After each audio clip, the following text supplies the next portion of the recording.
Ninjago has faced many disasters, but how do they stack up? Which one's the most impactful to least impactful? Well, here, I'll just tell you. First, Season 4 with Chen. Did he even try? Because here, they didn't even make it to Ninjago, and the ultimate Serpentine got stopped by normal people. And when they did pass the line, all it took was a spell to defeat them. So their damage was the worst of the worst, and for that, I think they should end up here. Next, let's go to Season 5. The Preeminent, very scary. Ghost coming out, the ninjas on the run, and they couldn't even defeat it. So, it's obvious where this is gonna go, right? Didn't even try. Probably, no, you know what, it's under Chen. Because they didn't even leave the port. Yes, they terrorized there, but did they do any real damage? The least Chen did emotional and mental damage to the ninjas, which actually had a bit of an impact here. The Preeminent just went and walked into water and offed itself. So, after that, what's next? Well, that would be the Oni season, where the Onis come out.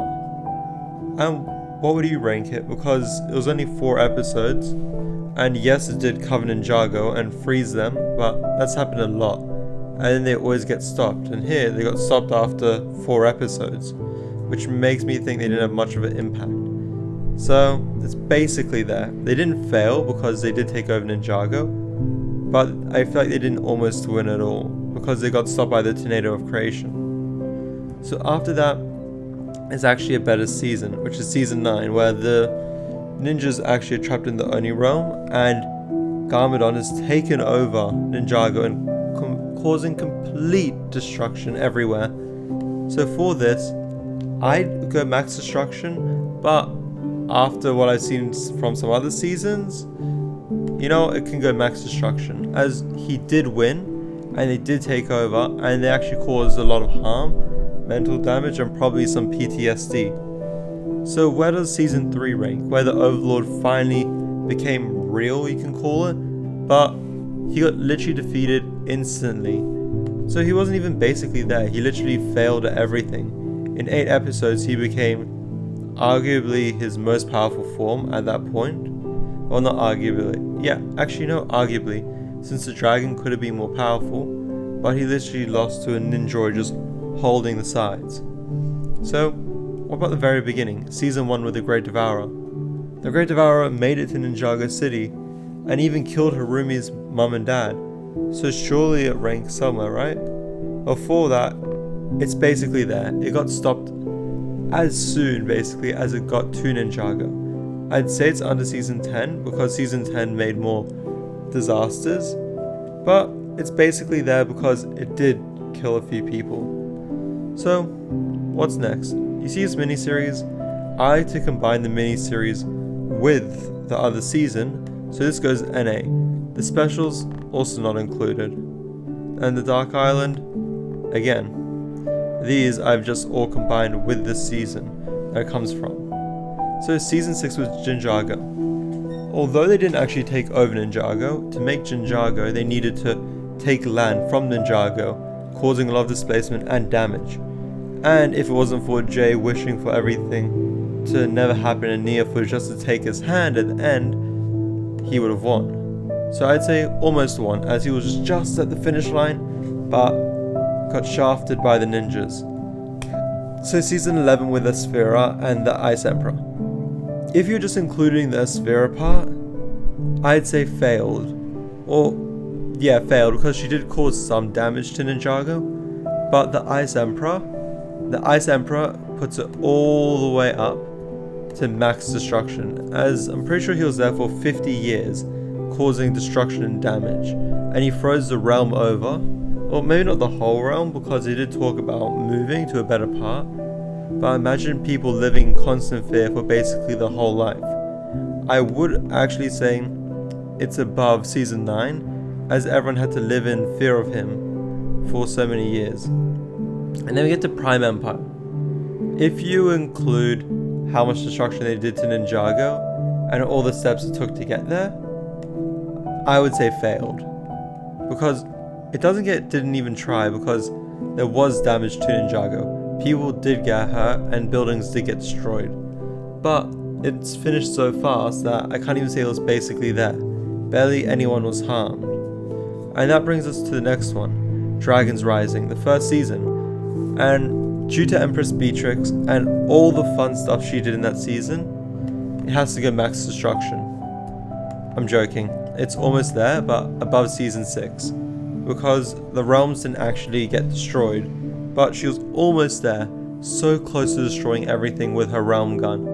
But then she did it and went a bit crazy, and thanks to that, it's almost there, almost won, but it didn't cause a max destruction yet. Although we don't know the full stories with the dimensions breaking, and if it wasn't for the ninjas, max destruction would have occurred and we would have gone into a new cycle. So, what's next? A fun season 7 Hands of Time. So as you know, the Hands of Time didn't really cause destruction to Ninjago, minus taking away all their metal and also their cells. So, where should this go if they did cause destruction to Ninjago? But what else did they do? Well, they went back in time and completely destroyed technology.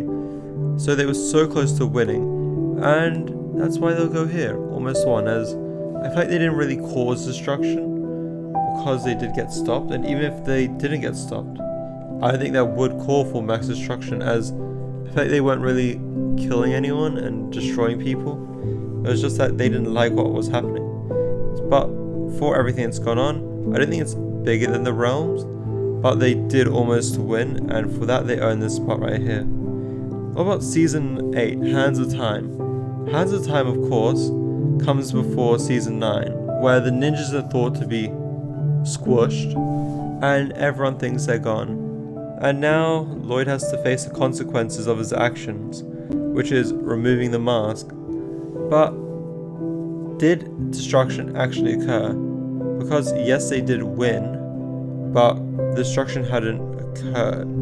So the only place this can go is right here, because the one underneath is almost won, and I can say for sure that Garmadon and Harumi did win.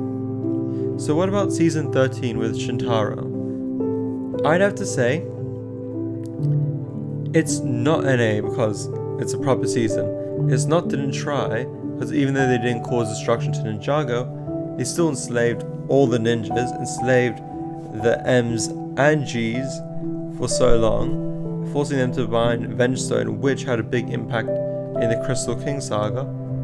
Or not saga, season. So this would go max destruction as well, as the King of Shintaro did win. He had everything he needed. But then sadly the ninjas came, ruined everything with Princess Vanya. So that's that.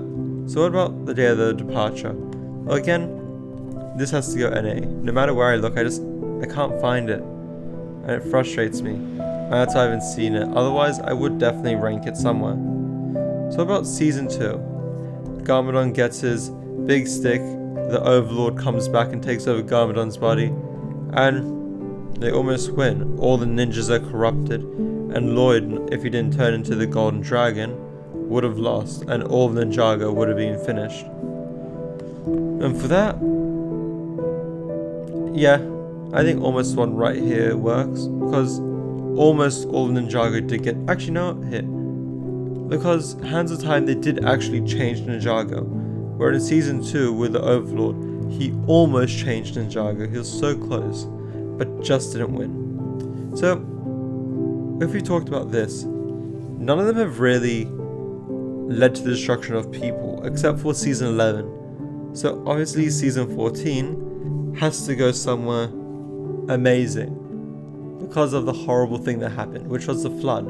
Imagine this, in every single season, either the people become like zombies, petrified, or they've just run and screamed from the tower and hid. But what if they couldn't? What if something so naturally disastrous happened that they didn't even care for the people's lives? And for that, I have to put season 14 in one spot, which is right here, as in season 9, the people were still around, but they lived in fear, And at the very end, Garmadon did try to maybe end everyone. But in season 14, a tsunami came, and there's no way that thousands of tens of thousands of people didn't get caught up in it and almost drowned. So, because of that, season 14 is there, but season 15 will not make it that high. Because think about what happened in it. The Overlord came with his Vengestone army, came to Ninjago, didn't even really hit Ninjago, his army marched in, and they just turned people into zombies. They were still around, they still existed. And for that, I think even, he did almost win if the ninjas didn't jump up, kick back, whip around and spin. So for that, it can go right there, behind season 6. As I feel like it didn't have the impact to finish it off. So this is the final one, and one of the newest seasons of Rising Dragon. So where does this one go? And that would have to be didn't even try. There's only one reason this season didn't even try, because they haven't actually done much yet. In the previous seasons, what did they do? They just brought the Forbidden Five back, and then in the next one they did a tournament arc where they didn't even attack people. So it's only here because of the lack of destruction. But maybe next season it'll become monstrously disastrous. So if you agree with my list, if you disagree, leave it in the comments section, or maybe just do your own tier list and send it in. And I hope you enjoyed the video. Like, subscribe, and have a good day.